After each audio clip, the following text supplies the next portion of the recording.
സാമ്പത്തിക അവലോകന വാർത്തകൾ കേൾക്കാൻ മാത്രമായിട്ട് ഒരുപാട് ആളുകൾ കാത്തിരിക്കുന്നുണ്ട്. നമുക്ക് നേരെ വെങ്കടേഷ് സാറിലേക്ക് പോവാം. വെൽക്കം വെങ്കടേഷ്. താങ്ക്സ് ഐമുക്ക. എല്ലാവർക്കും സുപ്രഭാതം. ഒരു നല്ല ദിവസം ആശംസിച്ചുകൊണ്ട് ഞാൻ വെങ്കടേഷ് അയ്യർ ഇപ്പോൾ സംസാരിക്കുന്നത് അനന്തപുരിയിൽ നിന്നും. എക്കണോമിക് ടൈംസിലെ പ്രധാന വാർത്തകളുമായി ആദ്യം തുടങ്ങാം. Reserve Bank of India shortens frequency of credit reporting to 15 days. The Reserve Bank of India has reduced the frequency of reporting credit information of borrowers to credit information companies for every 15 days from the previous monthly intervals, aiming to provide a more current overview of a borrower's debt status. This move is expected to benefit both borrowers and lenders by facilitating faster updates on repayments and enabling better risk assessments, ultimately contributing to a healthier lending environment. അപ്പോൾ ഓരോ 30 ദിവസം കൂടുമ്പോഴുമാണ് ധനകാര്യ സ്ഥാപനങ്ങൾ, ബാങ്കുകൾ ഇവരെല്ലാം നമ്മളെ പോലുള്ള ഓരോ കസ്റ്റമേഴ്സിനെ കുറിച്ചുള്ള വിവരങ്ങൾ ഈ ക്രെഡിറ്റ് ഏജൻസിക്ക് കൈമാറുന്നത്. നമ്മുടെ ഒരു വലിയൊരു ക്രെഡിറ്റ് ഏജൻസിയാണ് സിബിൽ എന്ന് പറയുന്നത്. സിബിൽ സ്കോർ ഒക്കെ വളരെ ഇമ്പോർട്ടന്റ് ആണ്. നമ്മുടെ ക്രെഡിറ്റ് സ്കോർ, നമുക്ക് ലോൺ തരാമോ എന്നൊക്കെ അസസ് ചെയ്യുന്നതിനുള്ള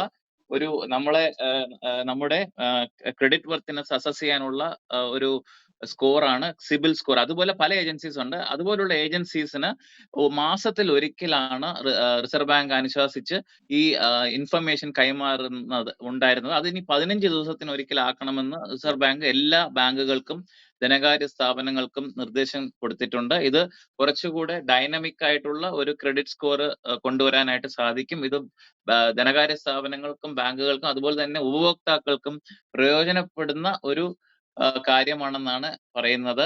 അതായത് നമ്മുടെ എല്ലാവർക്കും അറിയാവുന്നതായിരിക്കുന്നു, സിബിൽ സ്കോറിൽ നല്ല ഒരു 800 ഒക്കെ ഇരുന്നാൽ നല്ല സ്കോറാണ്. നമുക്ക് പെട്ടെന്ന് ലോണൊക്കെ അപ്ലൈ ചെയ്ത് കഴിഞ്ഞാൽ കിട്ടും. അപ്പോൾ അതിനെ കുറിച്ചുള്ള ഒരു വാർത്തയാണ് ആദ്യം ഞാൻ ഇപ്പോൾ വായിച്ചത്. പിന്നെ രണ്ടാമത്തെ വാർത്ത, IT hiring likely to grow by 8.5% by next year as demand grows, report. IT companies are recovering from last year's decline, boosting hiring efforts. Indeed, report predicts an 8.5% increase in job roles by next year. The surge is driven by growing need for software roles due to the adoption of artificial intelligence, machine learning, and blockchain technologies. Startups and established companies are actively hiring developers to build and update software. അപ്പോൾ കഴിഞ്ഞ വർഷത്തെ കുറച്ച് മാന്ദ്യത്തിന് ശേഷം information technology മേഖല ഉണർത്തെഴുന്നേൽക്കുന്നു എന്നുള്ള ഒരു വാർത്തയാണ് വരുന്നത്. 8.5% കൂടുതൽ ആൾക്കാരെ റിക്രൂട്ട് ചെയ്യാൻ തയ്യാറായിരിക്കുന്നു ഈ വരുന്ന വർഷം എന്നുള്ളതാണ് നമ്മൾ കാണുന്ന വാർത്ത. ചില കമ്പനികളിൽ പിരിച്ചുവിടുന്ന വാർത്തയെ നമ്മൾ വായിച്ചിരുന്നു. ഇന്റൽ, ഡെൽ എന്നുപോലുള്ള കമ്പനികൾ അന്താരാഷ്ട്ര മാർക്കറ്റിൽ ഇന്നലെയും മെനിഞ്ഞാന്നുമായിട്ട് ഞാൻ വായിച്ചിരുന്നു. എന്നാൽ ഇന്ത്യയിലെ കാര്യമാണ് ഇത് പറയുന്നത്. കൂടുതൽ IT കമ്പനികൾ റിക്രൂട്ട്മെന്റിലോട്ട് പോകുന്നു. അതിന് മെയിൻ ആയിട്ട് സ്കില്ല് അവർ നോക്കുന്നത് artificial intelligence, machine learning, block chain technology ഒക്കെ ആ വിഭാഗത്തിലാണ് റിക്രൂട്ട്മെന്റ് നടക്കാൻ പോകുന്നത്. അതൊക്കെ അറിയാവുന്നവർക്ക് തൊഴിൽ സാധ്യതകൾ കൂടുമെന്നും ഇതിൽ പറയുന്നു.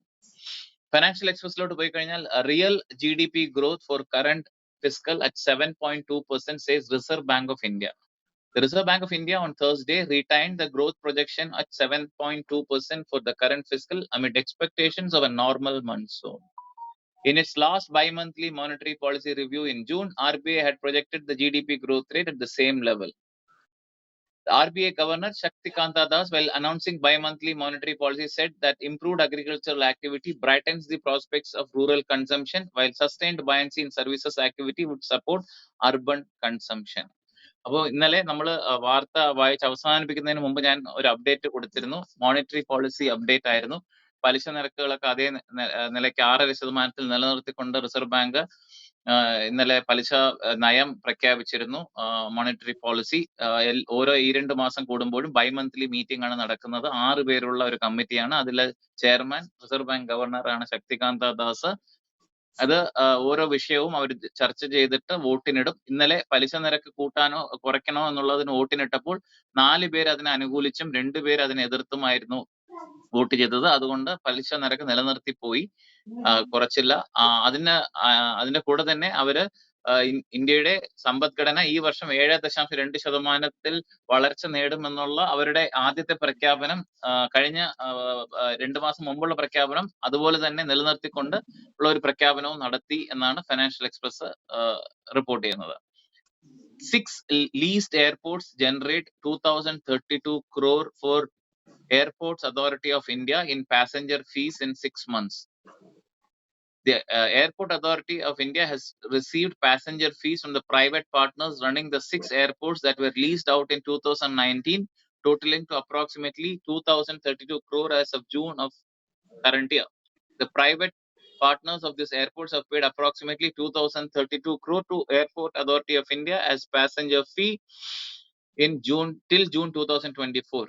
The Airports Authority of India has also received an amount approximately rupees 2,758 crore from private partners for these 6 airports in the form of upfront fees towards the capital expenditure incurred by Airports Authority of India at these airports. This was said by Minister of State for Civil Aviation Muralidhar Mohol in Lok Sabha yesterday. Whole airport authority of ഇന്ത്യക്ക് 2032 കോടി രൂപ 6 മാസത്തിൽ ലഭിച്ചിട്ടുണ്ട്. ഒരു 6 airport lease ചെയ്ത് കൊടുത്തതിൽ, private പാർട്ടീസിന് lease ചെയ്ത് കൊടുത്തതിൽ user ഫീ എന്ന് പറഞ്ഞുള്ള ചാർജ് ഉണ്ട്. അപ്പോൾ നമ്മൾ ഓരോ പ്രാവശ്യവും വിമാന ടിക്കറ്റ് മേടിക്കുമ്പോൾ ചില എയർപോർട്ടുകളിൽ യൂസർ ഫീ ചാർജ് ചെയ്യാറുണ്ട്. ഓരോ പാസഞ്ചറിൽ നിന്നും മേടിക്കുന്ന യൂസർ ഫീ അത് എയർപോർട്ട്സ് അതോറിറ്റി ഓഫ് ഇന്ത്യക്കാണ് പോകുന്നത്. ഈ പ്രൈവറ്റ് ആൾക്കാരെ നടത്തിയാലും യൂസർ ഫീ പോകുന്നത് സർക്കാരിനാണ്, എയർപോർട്ട് അതോറിറ്റി ഓഫ് ഇന്ത്യക്കാണ്. അപ്പൊ അങ്ങനെ കഴിഞ്ഞ 6 മാസത്തിൽ 2032 കോടി രൂപയോളം ലഭിച്ചിട്ടുണ്ട് എന്നുള്ള വാർത്തയാണ് വരുന്നത്. പിന്നെ അതല്ലാതെ തന്നെ അപ്ഫ്രണ്ട് ഫീ എന്ന് പറഞ്ഞ ഒരു ഫീ ഈ പ്രൈവറ്റ് ആൾക്കാർക്ക് ഇത് കൊടുക്കുമ്പോൾ, എയർപോർട്ട് അതോറിറ്റി ഓഫ് ഇന്ത്യ ലീസിന് കൊടുക്കുമ്പോൾ അപ്ഫ്രണ്ട് ഫീ മേടിക്കാറുണ്ട്. ആ ഇനത്തിൽ സർക്കാരിന് 2758 കോടി രൂപയും ഇതിന് അധികമായി ലഭിച്ചുവെന്നും ഫൈനാൻഷ്യൽ എക്സ്പ്രസ് റിപ്പോർട്ട് ചെയ്യുന്നു. പിന്നെ മിനിറ്റിലോട്ട് പോയി കഴിഞ്ഞാൽ LIC Q1 results, net profit rises 9% to 10,544 crore. Margins increased by 20 basis points to 13.9%. The Life Insurance Corporation of India announced its April to June quarter results for fiscal 24-25 on Thursday, August 8, reporting a rise of 9% in consolidated net profit at 10,544 crore. ഇപ്പോൾ LICയുടെ ഈ സാമ്പത്തിക വർഷത്തിലെ ഒന്നാം പാദത്തിന്റെ result announce ചെയ്തിട്ടുണ്ട്. 10,544 കോടിയുടെ അറ്റാദായം, അതായത് കഴിഞ്ഞ വർഷത്തെ ആദ്യ പാദത്തിനെ അപേക്ഷിച്ച് 9% വർധനവാണ് പ്രോഫിറ്റിൽ ഉണ്ടായിട്ടുള്ളത്. അതുപോലെ തന്നെ അവരുടെ ബിസിനസ് മാർജിൻ 13.9% ആയിട്ട് കൂടിയിട്ടുണ്ട്. സോ ഓവറോൾ LIC നന്നായിട്ട് പെർഫോം ചെയ്യുന്നു എന്നാണ് ഇതിൽ പറയുന്നത്. RBI monetary policy check clearance cycle to be reduced from days to hours, says Reserve Bank of India Governor Shaktikanta Das. Announcing the monetary policy statement on Thursday, the Reserve Bank of India Governor Shaktikanta Das said that the check clearing cycle will be reduced from current 2 business days to few hours. To date, checks were being cleared under the check truncation system in batch processing mode. It is proposed to reduce the clearing cycle by introducing continuous clearing with on realization settlement in CTS, said the governor. This means that the checks will be cleared within few hours on the day of presentation, which will speed up the check payments and benefit both the payer and the payee. ഇന്നലെ നടന്ന reserve ബാങ്കിന്റെ monetary policy മീറ്റിംഗിന് ശേഷമുള്ള പത്രസമ്മേളനത്തിൽ ഒരു കാര്യം കൂടെ governor സൂചിപ്പിച്ചിട്ടുണ്ട്. Check clearing ഇപ്പോൾ പലപ്പോഴും ചെക്ക് കൊടുത്തു കഴിഞ്ഞാൽ പല ദിവസങ്ങളോളമായി ക്ലിയർ ആകുന്ന രീതി മാറ്റിയിട്ട് കേവലം മണിക്കൂറുകൾക്കകം ഈ ചെക്ക് ക്ലിയർ ചെയ്യാനുള്ള സിസ്റ്റം കൊണ്ടുവരുന്നു, ബാങ്കുകൾക്ക് നിർദ്ദേശം നൽകിയിട്ടുണ്ട് എന്ന് ഗവർണർ ശക്തികാന്ത ദാസ് പറഞ്ഞതായി ഇന്നലെ മിന്റ് ദിനപത്രം റിപ്പോർട്ട് ചെയ്യുന്നു. പിന്നെ ബിസിനസ് ലൈനിലോട്ട് പോയി കഴിഞ്ഞാൽ RBI keeps repo rate steady amid food price shocks. Reserve Bank of India's 6-member monetary policy committee decided to stay the course, leaving the repo rate as well as monetary policy stance unchanged amid continuing food price shocks, which slowed the disinflation process in the first quarter of 2024-25 and resilient and steady growth. The food inflation forecast is raised by 0.6% from 4.4% and for Q3 at 4.7%. So ഇപ്പോഴത്തെ food inflation കാരണം reserve ബാങ്കിന് പലിശ നിരക്ക് കുറയ്ക്കാൻ പറ്റാത്ത നിലയിലാണ്. അപ്പോൾ inflation ഒരു സ്റ്റെബിലൈസ് ചെയ്താൽ മാത്രമേ പലിശ നിരക്ക് നോർമലി കുറയ്ക്കാറുള്ളൂ. അപ്പോ ഇപ്പോഴും ഭക്ഷ്യ സാധനങ്ങൾക്കുള്ള പണപ്പെരുപ്പം ഇൻഫ്ലേഷൻ വർദ്ധിച്ചിട്ടുണ്ട്. അതൊരു കൺസേൺ ആയിട്ടാണ് മോണിറ്ററി പോളിസിയിൽ ഡിസ്കസ് ചെയ്തതെന്നാണ് ബിസിനസ് ലൈനിൽ പറയുന്നത്. അതുപോലെ തന്നെ അടുത്ത 2 ക്വാർട്ടറിനുള്ള ഭക്ഷ്യ വിഭവങ്ങൾക്കുള്ള ഇൻഫ്ലേഷൻ 4.4 4.7 റിസർവ് ബാങ്ക് ഉയർത്തിയതായിട്ട് ഈ ബിസിനസ് ലൈൻ റിപ്പോർട്ട് ചെയ്യുന്നു. അടുത്തൊരു വാർത്ത വീണ്ടും ബിസിനസ് ലൈനിൽ നിന്നും. Reserve bank of India creating repository of digital lending apps to check fraud loans in a bid to protect customers from fraudulent players in the financial services sector. RBI is creating a public repository of digital lending application which will be available on its website. ഇപ്പോൾ ഈ digital ആയിട്ട് കടം കൊടുക്കൽ വാങ്ങലുള്ള platforms ഒരുപാട് വരുന്നുണ്ട്. ഇത് കാരണം പലർക്കും അബദ്ധങ്ങൾ പറ്റി പൈസയൊക്കെ പോകാറുണ്ട്, ഫ്രോഡ് കുറെ നടക്കുന്നുണ്ട്. അപ്പൊ ഇതൊന്ന് ചെക്ക് ചെയ്യാൻ വേണ്ടിയിട്ട് റിസർവ് ബാങ്ക് തന്നെ രജിസ്റ്റേർഡ് ആയിട്ട് ഈ മേഖലയിൽ പ്രവർത്തിക്കുന്നവരുടെ ഒരു ലിസ്റ്റ് റെപ്പോസിറ്ററി തയ്യാറാക്കി അവരുടെ വെബ്സൈറ്റിൽ പബ്ലിഷ് ചെയ്യുന്നുണ്ട്. അപ്പൊ ഇനി നമ്മൾ എന്തെങ്കിലും ഇതുപോലുള്ള വെബ്സൈറ്റുകളായിട്ട് ഡീൽ ചെയ്ത് കഴിഞ്ഞാൽ റിസർവ് ബാങ്ക് അപ്രൂവ്ഡ് ആണോ എന്ന് ചെക്ക് ചെയ്യാനായിട്ട് നമുക്ക് RBI വെബ്സൈറ്റിൽ പോയാൽ പറ്റും. പിന്നെ ബിസിനസ് സ്റ്റാൻഡേർഡിലോട്ട് പോയി കഴിഞ്ഞാൽ reserve bank of India status co on interest rates boost demand for reality sector says chief executive officers. The real estate majors welcome the Reserve Bank of India's move to keep its key rates unchanged. Speaking about the development, Prashant Sharma, president of Naredco Maharashtra, said, "We welcome the RBI's decision to keep the policy repo rate unchanged at 6.5%. The decision reflects a cautious yet stable approach to monetary policy amidst global economic uncertainties."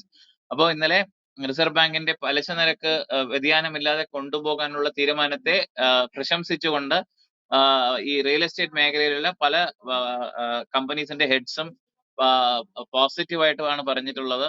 ഇനിയും ഈ പലിശ നിരക്ക് ഈ ലെവലിൽ ഉണ്ടായിരുന്നാൽ പോലും തന്നെ real estate സെക്ടറിന് കാര്യമായിട്ട് ഒരു സ്റ്റെബിലിറ്റി കൊടുക്കും, റിയൽ എസ്റ്റേറ്റ് സെക്ടറിന് മുന്നേറാനുള്ള സാധ്യതകൾ കാണുന്നു എന്നാണ് അവർ പറഞ്ഞതെന്ന് ബിസിനസ് സ്റ്റാൻഡേർഡ് റിപ്പോർട്ട് ചെയ്യുന്നു. 10ാമത്തെയും അവസാനത്തെയും വാർത്ത, new UPI feature to allow multiple users to use one account for transaction. The Reserve Bank of India has proposed introducing delegated payments feature on Unified Payments Interface, the widely used digital payments platform, allowing multiple users to make transactions from a single primary bank account. The holder of the primary bank account can set transaction limits for secondary users linked to the UPI-enabled account. This product is expected to add to the reach of the usage of digital payments across the country. UPI has a user base of 42.4 crores as of now. അപ്പോൾ ഒരു പുതിയൊരു നല്ലൊരു വാർത്തയാണ്. നമ്മുടെ unified payment ഇന്റർഫേസിൽ ഒരു ഒരു account വെച്ച് പല ആൾക്കാർക്കും ട്രാൻസാക്ഷൻ ചെയ്യാനുള്ള ഫെസിലിറ്റി വരുന്നു. അപ്പോൾ ഒരു ഉദാഹരണത്തിന് ഇപ്പൊ എന്റെ പേരിൽ ഒരു UPI ID ഉണ്ടെങ്കിൽ ആ ID എനിക്ക് എന്റെ മകനോ ഭാര്യയ്ക്കോ ഒക്കെ അതിന് ലിങ്ക് ചെയ്തിട്ട് അതിന് ഒരു ലിമിറ്റ് കൊടുത്തിട്ട് എത്ര ട്രാൻസാക്ഷൻ ലിമിറ്റ്, ഒരു 10,000 20,000 ഒരു മാസം ചെയ്യാന്നുള്ള ലിമിറ്റ് ഒക്കെ കൊടുത്തിട്ട് ഒരേ ഐഡിയിൽ നിന്നും മൾട്ടിപ്പിൾ ഫാമിലി മെമ്പേഴ്സിനൊക്കെ ട്രാൻസാക്ട് ചെയ്യാനുള്ള ഒരു ഫീച്ചർ കൊണ്ടുവരുന്നു യൂണിഫൈഡ് പേയ്മെന്റ്സ് ഇന്റർഫേസിൽ എന്നുള്ളൊരു വാർത്തയാണ് വരുന്നത്. ഇപ്പോൾ UPIയുടെ ഉപഭോക്തൃ ബേസ് ഇന്ത്യയിൽ 42.4 കോടി എന്നും ഈ വാർത്തയിൽ സൂചിപ്പിക്കുന്നു. ഇന്നലെ സെൻസെക്സ് ചെറിയ തോതിൽ ഇടിഞ്ഞു, 0.73% ഇടിഞ്ഞ് 581.79 പോയിന്റ് താഴ്ന്ന് 78,886.22 വ്യാപാരം അവസാനിപ്പിച്ചു. നിഫ്റ്റി 180.50 പോയിന്റ് താഴ്ന്ന് 0.74% താഴ്ന്ന് 24,117 വ്യാപാരം അവസാനിപ്പിച്ചു. 10 ഗ്രാം സ്വർണത്തിന്റെ വില 69,354 രൂപയായിരുന്നു ഇന്നലെ, 389 രൂപ കൂടി. രൂപയുടെ വിനിമയ നിരക്ക് 83 രൂപ 96 പൈസയിലാണ് ഇന്നലെ അവസാനിച്ചത്. അതുപോലെ തന്നെ ഇന്ന് രാവിലെ മാർക്കറ്റ് തുറന്നിട്ടുണ്ട്. അപ്പോൾ ഇന്ന് സെൻസെക്സ് 900 പോയിന്റ് ഉയർന്നിട്ടുണ്ട്. രാവിലെ തന്നെ 900 പോയിന്റ് ഉയർന്നത്, അതായത് 0.14% ഉയർന്ന് 79,786 ഇപ്പോൾ ട്രേഡ് ചെയ്യുന്നു. അതുപോലെ തന്നെ നിഫ്റ്റി ഇന്ന് രാവിലെ 273 പോയിന്റ് ഉയർന്ന് 24,390 നിൽക്കുന്നു. ഇതാണ് ചില തെരഞ്ഞെടുത്ത സാമ്പത്തിക വാണിജ്യ ഫിനാൻഷ്യൽ ടേം ഇന്നും പറയാമെന്ന് വിചാരിക്കുന്നു.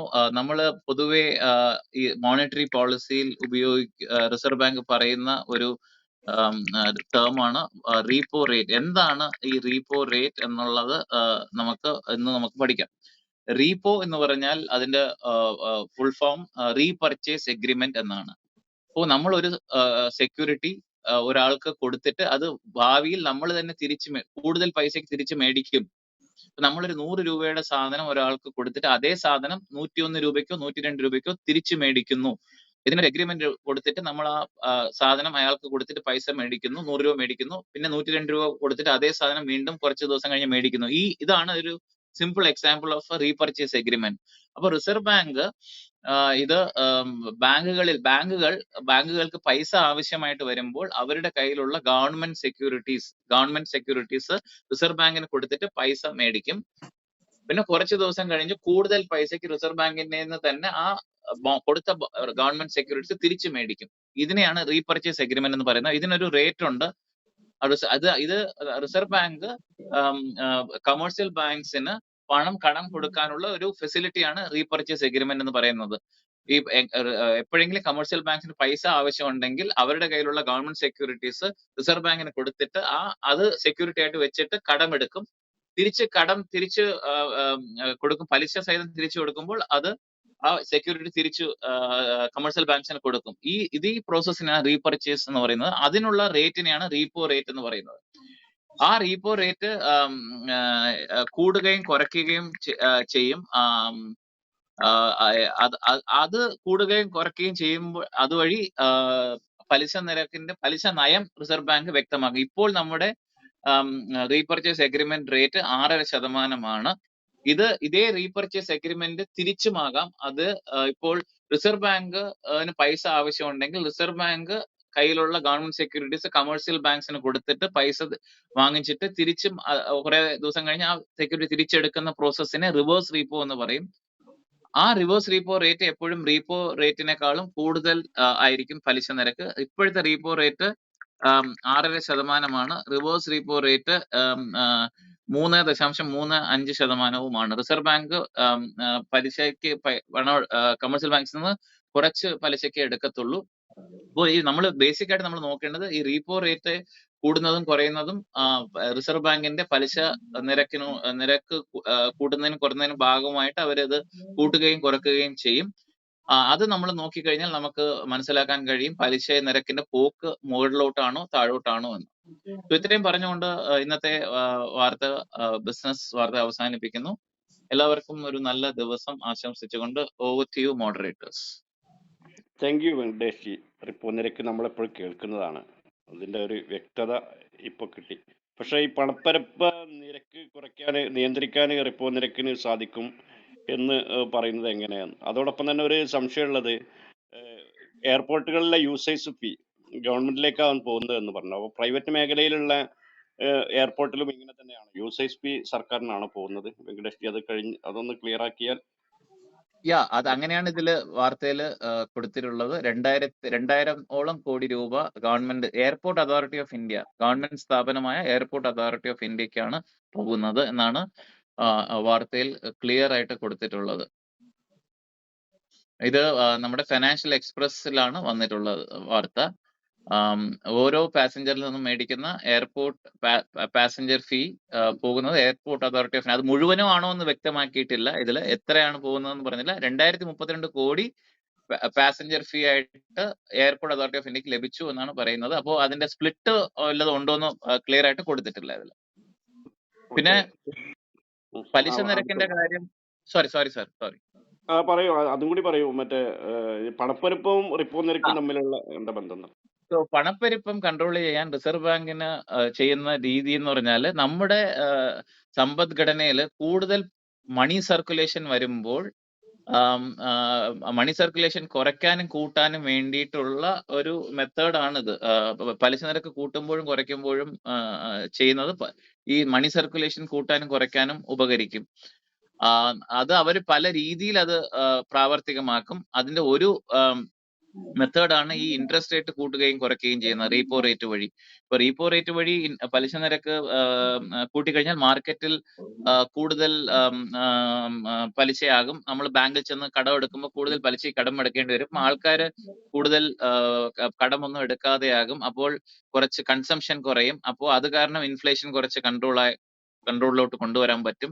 അതുപോലെ തന്നെ വിപരീതമായിട്ടും വന്നു കഴിഞ്ഞാൽ ഇത് റെപ്പോ റേറ്റ് കുറയ്ക്കാനും സാധിക്കും. ഇപ്പോൾ പൊതുവെ മാർക്കറ്റിൽ വലിയ ആക്ടിവിറ്റി ഒന്നും നടക്കുന്നില്ല, ബിസിനസ് എക്കണോമിക് ആക്ടിവിറ്റി നടക്കുന്നില്ല എങ്കിൽ ഇവർ പലിശ നിരക്ക് കുറയ്ക്കുകയും അതുവഴി കൂടുതൽ പലിശ കുറഞ്ഞ പലിശയ്ക്ക് ആൾക്കാർക്ക് പണം ലഭിക്കുകയും കൂടുതൽ കൺസംഷൻ കൂട്ടാനും ഉപകരിക്കും. അപ്പൊ ബേസിക്കലി ഈ പലിശ നിരക്ക് കൂട്ടലും കുറയ്ക്കലും one of the instruments in the hands of reserve bank of India to manage inflation and control the money supply. അത് വേറെ പല മെത്തേഡ്സും ഉണ്ട്. അതിൽ ഒരു മെത്തേഡാണ് ഈ റീപ്പോ റേറ്റ് കൂട്ടുകയും കുറയ്ക്കുകയും ചെയ്യുന്നത്. Thank you Venkatesh. നമുക്കിനി സൈറാജിയുടെ ഓൺലൈൻ വാർത്ത അപ്ഡേറ്റ്സ് ഉണ്ട്, ശ്രീ ചേച്ചിയുടെ വീക്ഷണം കേൾക്കാനുണ്ട്, പി ജെ ജിയുടെ ദീപിക വാർത്തയുണ്ട്, ഷെറിൻജി ഉണ്ട്. നമുക്ക് ശ്രീ ചേച്ചിയിലേക്ക് പോയാലോ?